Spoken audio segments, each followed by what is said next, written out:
如果伪装有段位，那么这个男人绝对榜上有名。手臂经过涂抹上色后，便能与树干完美融为一体，甚至还能隐藏在石头缝中。这一切都是为了参加饥饿游戏。比赛开始之前，举办方在选手们身上注射了纳米追踪器，再把他们关进玻璃管道内，通道缓缓上升。24名选手纷纷来到了游戏场地中，场地中心堆放着大量补给和武器，数十亿观众都在观看着这场直播。接下来的10天，不是你死就是我亡。随着倒计时的结束，所有人冲向赛场中心。小美刚跑到一半，便看见拿到武器的选手们开始疯狂厮杀。她随手捡起一个背包向树林跑去，不料刚进入树林就和别人撞在了一起。好在两人都不想动手，各自跑开。等跑到相对安全的地方后，小美开始检查背包，里面没有食物，只有一些简单的户外用品，唯一的武器是一把匕首。这时天空突然响起炮声，一声代表一个贡品死亡，足足响了12声才停止。游戏第一天就已经死去一半，接下来的竞争会更加残酷。小美尽可能的避开其他人，然后利用自己的野外生存技能，开始在附近制作陷阱。饿了她就抓野兔吃，渴了就喝河里的水，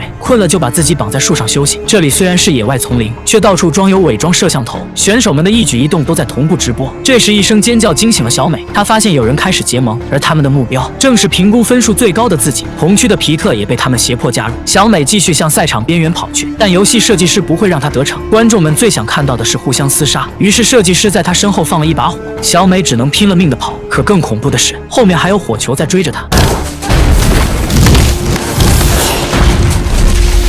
设计师能够随意控制场内的大树，从而干扰他的逃跑路线。小美被迫跳进河里，刚好被结盟小队发现。他们像野狼发现兔子一样追杀着小美。小美腿部受伤，只能爬上大树躲避。好在这群人不会爬树，弓箭射的也不准。皮特建议大家在树下守株待兔，关键时刻，场外的导师通过关系为小美拉票。随后一份补给空降到了小美手上，这是能够快速恢复伤口的金创药。第二天，小美的伤口便完全愈合。这时，年龄最小的云香出现在树梢上，她提醒小美可以利用旁边的蜂巢脱困。于是小美忍受着毒蜂的刺痛，用小刀一点点锯断了树枝。随着蜂巢的掉落，大量变异杀人蜂飞出，树下的几人只能四散而逃。跑得最慢的金发妹被杀人蜂包围，等到小美过来时，她已经不成人样。小美顺手捡起地上的弓箭，准备离开，不料杀人蜂的毒液很快让她晕了过去。等她再次醒来，已经是2天之后，伤口上敷着草药，武器也在身边，是小云香救了她。两人饱餐一顿过后，决定联手去资源库偷物资。云香在另一处生火吸引注意力，对方只留下1人看守物资。小美觉得机会来了，可刚想出动，却被别人捷足先登。只见一个女孩用凌波微步偷走了补给，小美这才意识到补给周围布满了炸弹。不过女孩引开守卫后，给小美创造了机会。通过细心观察，她决定射掉袋子里的苹果，引爆炸弹。不料炸弹的威力太大，竟把补给也炸得灰飞烟灭。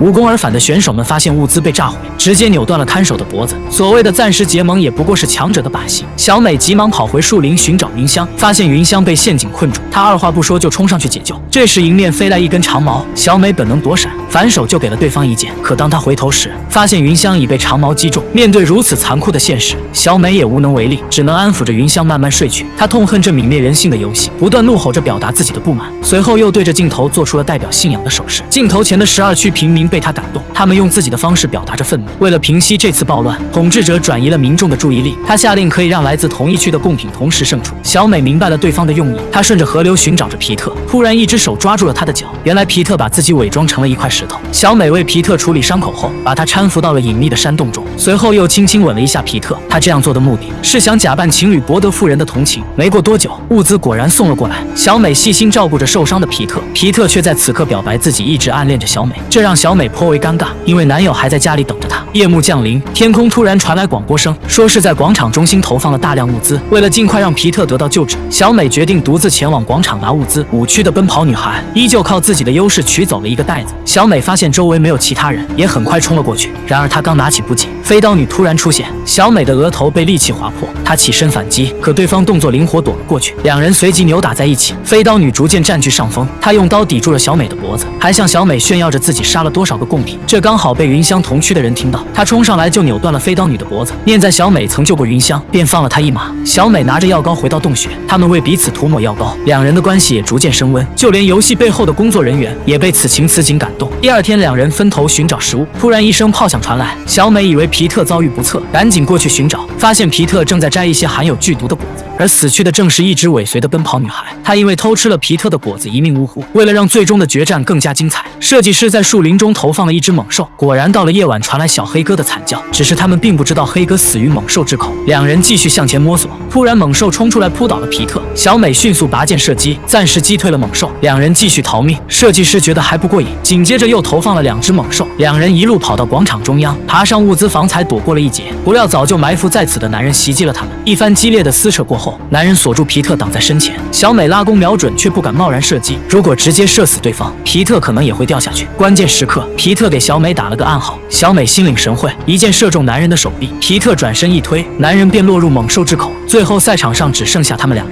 这时天空缓缓亮起，可总统竟然出尔反尔，表示之前共同胜出的规则取消，言外之意就是想看这对苦命情侣自相残杀。两人知道自己被富人玩弄，他们都不想伤害对方。小美决定一同吃下夺命野果，他们要用自己的生命向高高在上的富人抗议。可就在最后一刻，设计师及时阻止了2人。这是第一次同时产生2名胜利者，而设计师因为自己的设计漏洞，直接被统治者刺死。小美凭一己之力改变了富人们的游戏规则。比赛结束后，小美和皮特收获了无数财富，并住进了胜者庄园的大别墅中。这天，小美刚回到家，没想到总统早已等候多时。为了维护自己至高无上的权威，他要求2人在接下来的全国巡演中向都城表示感恩和服从，否则会让他失去所爱之人。面对赤裸裸的威胁，小美只能委屈臣服。2人先是来到了第11区，这里也是云香长大的地方。想起曾经帮助过自己的云香，小美并没有照稿发言，而是说出了自己内心最真实的想法。民众被她的真诚打动，纷纷举起了代表信仰的手势。不料士兵将带头的老人就地处决。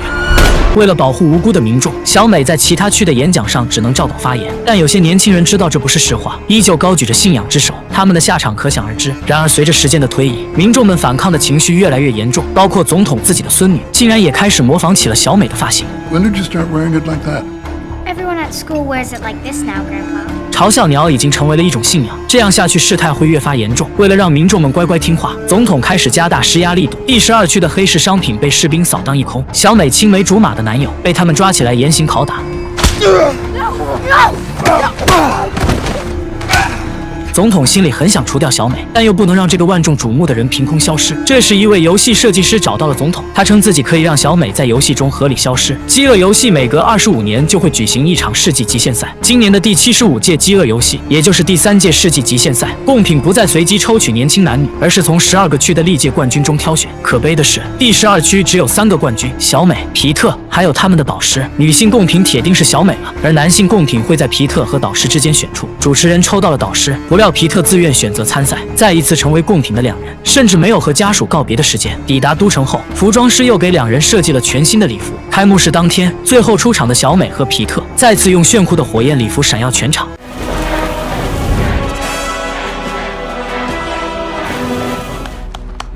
2人很快来到了全新的训练基地，他们的对手不再是普通的菜鸟，而是历届饥饿游戏的冠军。想要在极限赛中生存下去，他们必须要寻找盟友。可对手们一个个凶神恶煞，怎么看都不靠谱。这时，一旁的夫妇引起了小美的注意，走近一聊才知道2人都是科学家。夫妻俩也很随和，还告诉了小美如何发现电磁立场，比如评委席前就有一道电磁屏障。小美猜肯定是去年自己射的那一箭，才让评委们有所防备。随后，她又结识了白发苍苍的马格斯，他是一位聋哑人，曾经也是饥饿游戏的冠军，如今代替年轻人来参赛。小美跟他学了做鱼钩的方法，作为回报，她也给老人教了一些射箭技巧。小美在训练室中百发百中，她那矫健灵活的身法引来了不少选手的围观。目前超过一半的选手都想和她结盟。小美不想对熟悉的朋友下手，她和皮特约好了不跟其他人结盟。到了最后的技能评估环节，皮特凭借出色的画工，在地上画了云香的画像，这更是激发了小美内心的愤怒。她直接用绳子吊起一个假人模特，随后做出嘲讽的谢幕动作。模特胸口赫然写着上届设计师的名字，是小美间接杀死了他，这是在公然挑衅本届设计师。第2天，饥饿游戏正式开始，选手们全被植入了纳米追踪器。小美和服装师深情告别，她的成功离不开服装师。可小美刚走进通道内，几个士兵就冲进来开始殴打服装师。小美看着好友被活活打死，自己却无能为力。火焰女孩的缔造者就此下线，这是总统对小美的报复行为，她身边的所有人都得死。随着电梯缓缓上升，小美来到了全新的竞技场中。饥饿游戏正式开始，场地中心摆着各种武器和补给。随着倒计时的结束，小美迅速跳进水里，她不顾一切地向前游去。最终，她第一个冲上岸，顺利拿到了自己最擅长的弓箭。再一转身，发现了尼克，还好是自己人。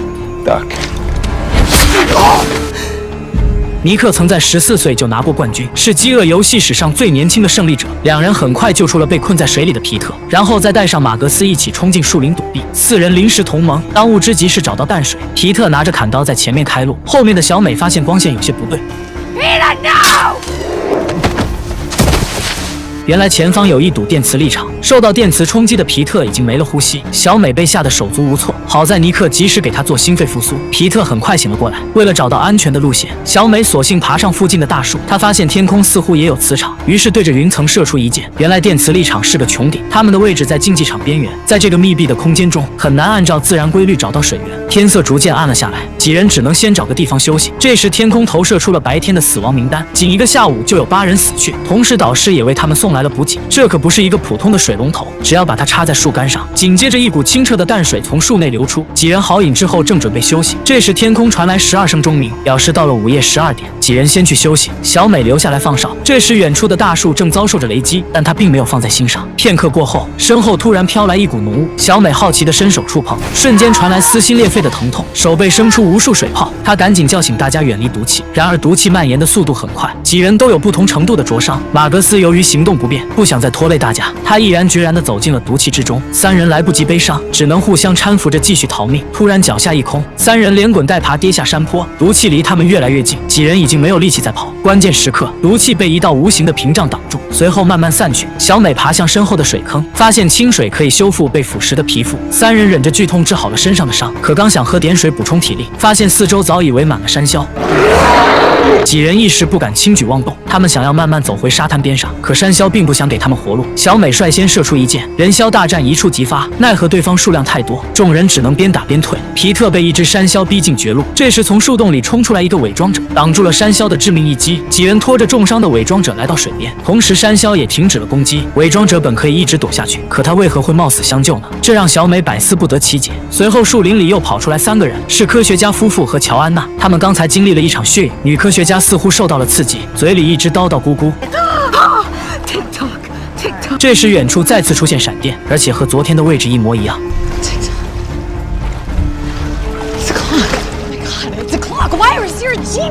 这个表盘形状的竞技场被分成了12个大小相同的区域，每个时间点都会在固定的区域发生灾难。午夜12点和正午12点会有雷电，1点会有血雨，2点是毒雾，3点会有变种山魈出没，10点会发生巨浪。除了这5个时间段以外，暂时还不清楚会发生什么。这时脚下的地面发生剧烈转动，原来设计师发现他们已经掌握了规律，想要企图扰乱方向。大家尽可能的抓住地面，防止被甩出去。可小美还是体力不支掉进了水里，这时设计师才满意的停止了转动。好在大家都并无大碍。没过多久，小美又在树林中听到了同伴的叫声，可再仔细一听，发现这是嘲笑鸟发出的声音。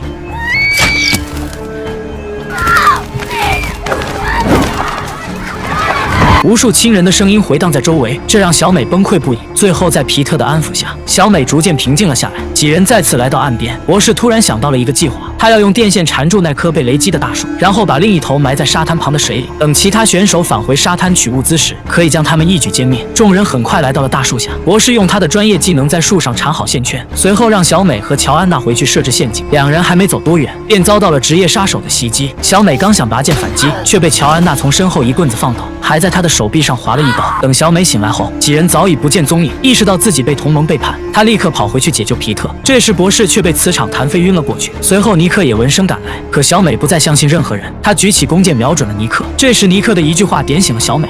Remember who the real enemy is. 小美瞬间恍然大悟，临近午夜，乌云开始在空中汇聚，她随即将电线缠在箭头上，直接对着天空射了出去。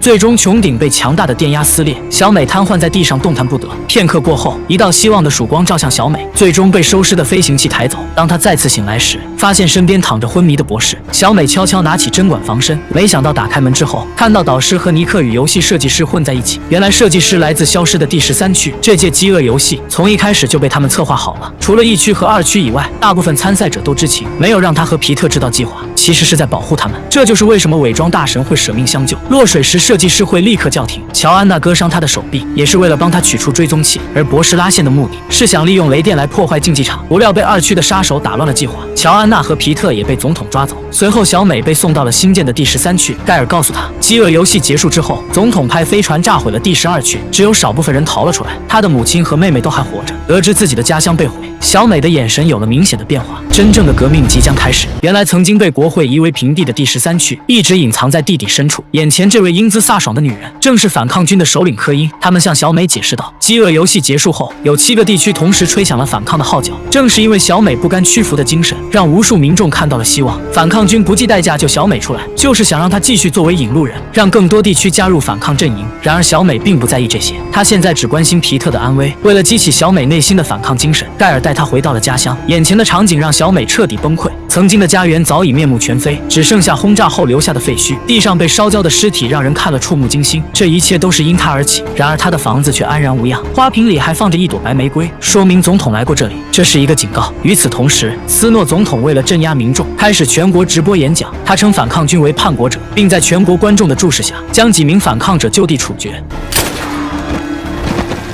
Prepare to pay the ultimate price. 没过多久，小美在电视上看到了皮特的身影。皮特作为采访嘉宾，一直在为小美说话。他表示小美从未参与过反抗运动，还呼吁大家放下武器投降，因为杀戮不能解决问题，只会让生活变得更加糟糕。显然，皮特是在为国会区发言。这番言论惹怒了电视机前的反抗军们，他们认为皮特是一个叛徒。可小美始终相信皮特，他是被国会威胁才会说出这样的话。为了救出皮特，小美和柯因达成了协议，她愿意用嘲笑鸟的身份为反抗军发声，条件是反抗军必须救出皮特和其他贡品，并赦免他们的一切罪行。为了让小美更加配合，他们还抓来了小美的经纪人艾菲。艾菲带来了服装师的遗物，里面有个嘲笑鸟徽章，还有她为小美设计的最后一件战衣。小美穿上战衣之后，来到摄影棚，准备拍摄一段宣传片，用来鼓舞那些还在犹豫的民众。可小美毕竟不是演员，台词说的总是磕磕巴巴。We dare to end this hunger for justice.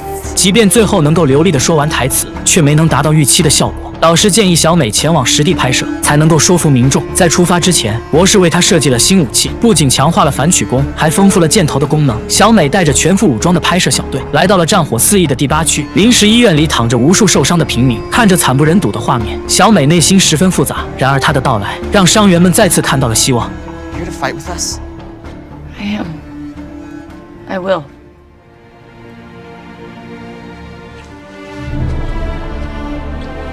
受到鼓舞的民众纷纷举起熟悉的手势，小美已然成为了他们的信仰。然而他们的行踪很快被总统发现。小美一行人刚离开，医院大楼就被夷为平地，伤员无一幸免。看着眼前被炸毁的大楼，想想那些惨死的伤员，小美内心的愤怒被彻底激发。You can torture us and bomb us and burn our districts to the ground. But do you see that? Fire is catching. 宣传片很快在各大区传开，受到鼓舞的民众无所畏惧，哪怕身后是全副武装的国会士兵，他们依旧没有停下脚步。民众纷纷爬上大树，树下的士兵疯狂扫射，可下一秒，他们就被炸得粉身碎骨。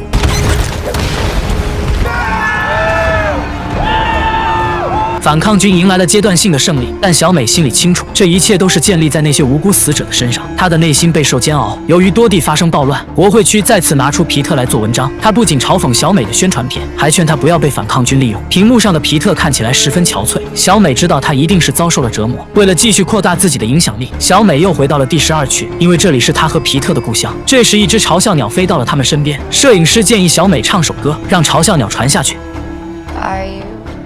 Are you coming to the tree? 后来这首歌被广为传唱，越来越多受到鼓舞的民众开始了反抗运动。他们手无寸铁，却敢义无反顾地冲向国会电站。前面的人群被射杀倒地，后面的人继续跟上，直到把炸弹送进大坝。随着一声巨响，发电站被炸毁，国会区陷入了停电状态。可他们依旧用备用电源，让皮特继续在电视上指责反抗军滥杀无辜。与此同时，博士利用黑客技术强行插入了小美的画面，这让皮特恢复了短暂的理智。他告诉小美，国会区正准备轰炸第13区，让他们赶紧躲到安全地带。柯因相信了皮特的警告，赶紧让所有人躲到地下避难所。没过多久，轰炸机果然来了。好在他们并不清楚13区的具体位置，只是在地面上胡乱轰炸。反抗军撑过了这场空袭，柯因决定继续拍摄视频，告诉其他区他们的嘲笑鸟依然活着。可当小美来到地面，发现满地都是白玫瑰，这是总统给她的最后警告，如果再继续配合反抗军，他们就会杀掉皮特。这一刻，小美退缩了，她不想拿皮特的生命去冒险，不愿再为反抗军录制视频。这时，导师找到了小美，称他们已经有了新的计划，现在由尼克出镜直播演讲，吸引国会的注意力，同时派出一支突击小队前去营救皮特。营救小队趁着夜色潜入了国会区，他们在训练基地寻找皮特等人。这时灯光突然亮起，国会区恢复了电力，直播信号也被切断。为了继续掩护小队的行动，小美要求与总统进行对话。转播信号很快恢复正常，小美请求总统能够放过皮特，他会为自己的行为负责。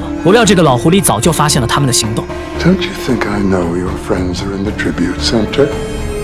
总统直接挂断视频，小美再度陷入绝望。可没过多久，救援小队带着皮特和其他幸存者平安回到了第13区。盖尔称是总统故意放他们回来的，这背后肯定又是另一个阴谋，但他们也只能走一步算一步了。小美看着骨瘦嶙峋的皮特，心里很不是滋味。可下一秒，皮特突然发狂失控，他死死掐住小美的脖子不放。等到小美醒来后，发现自己的脖子被打伤了指甲，连声带也受到了损伤。原来皮特已经被药物控制，越是自己最在意的人，就越想杀死对方。这正是总统的诡计，他把皮特改造成了刺杀小美的人体武器。可就在这时，柯因却向反抗军大声宣告，他们已经赢得了阶段性的胜利。所有人为此欢呼雀跃，只有在病房里的小美始终乐不起来。小美看皮特变成这般模样，恨不得将总统五马分尸，于是她主动申请来到前线战斗。总统派出最精锐的军队镇守第2区，他们龟缩在山上的堡垒之内。反抗军久攻不下，损失惨重。盖尔提议制造山体滑坡，将敌人活埋，这在小美看来是惨无人道的行为。于是小美要求留下一个出口，让那些无辜平民撤退。可事实并非她想象的那样简单。小美好心帮助，却被男人劫持。小美告诉他应该开枪，可这样高兴的只有总统。大家都是受害者，不应该互相残杀。男人最终放下了手中的枪。小美继续劝其他人放下武器。We all have one enemy, and that's snow. 不料突然有人放冷枪，小美中枪倒地。总统得知嘲笑鸟已死，立马召集人员庆祝。反抗军没了精神领袖，士气必然受挫。可自己的精锐部队全在第2区阵亡，部队指挥官直接被总统刺死。殊不知小美有防弹衣保护，只是断了2根肋骨。她再次鼓起勇气前去看望皮特，皮特依旧想要杀了她，这让小美的仇恨越发强烈。她请求返回战场，却遭到了柯因的拒绝。表面上说是在保护小美，实际上是担心自己的领导地位被她抢走。小美可不想理会这些政治斗争，她此刻只想着复仇。于是她偷偷来到了前线，结果一下飞机就被人认了出来。众人看到嘲笑鸟死而复生，再次举起了信仰之手。柯因心里很不悦，但也只能将计就计。他立马让老黑带领一支武装小队潜入危机重重的都城。小美和同伴们都在小队当中。老黑手里有一个高科技全息图，都城内的各种陷阱都记录在上面。小队按照地图上的指示轻松找到了机关。小美摆好姿势射出一箭，街道2侧喷出熊熊烈火。这时柯因再次搞事情，他把皮特也送到了前线，说是皮特的出现可以打击国会士兵的士气，实际上是想让他解决小美。老黑早已看透柯因的想法，他不想看着小美成为政治工具，于是告诉小美，柯因一开始想救的人是皮特，并不是小美，他不喜欢自己无法控制的人。小队继续前行，然而都城到处都是机关陷阱，要是没有全息图，他们将寸步难行。老黑发现机关后，让大家躲到2侧找好掩体，随后扔出一个小石头，便触发了加特林的猛烈攻击。等武器弹药耗尽之后，小队继续前行。由于全息图没有实时更新，老黑不小心触发了新的机关，只剩下半截身子的老黑，在生命的最后一刻，将全息图的使用权移交给了小美，并且提醒她不要相信任何人。还没等众人回过神来，另一名队员再次触发了机关。海量石油如潮涌般向他们袭来。这时皮特突然攻击小美，另一名队友上前帮忙，反被皮特推进了石油之中。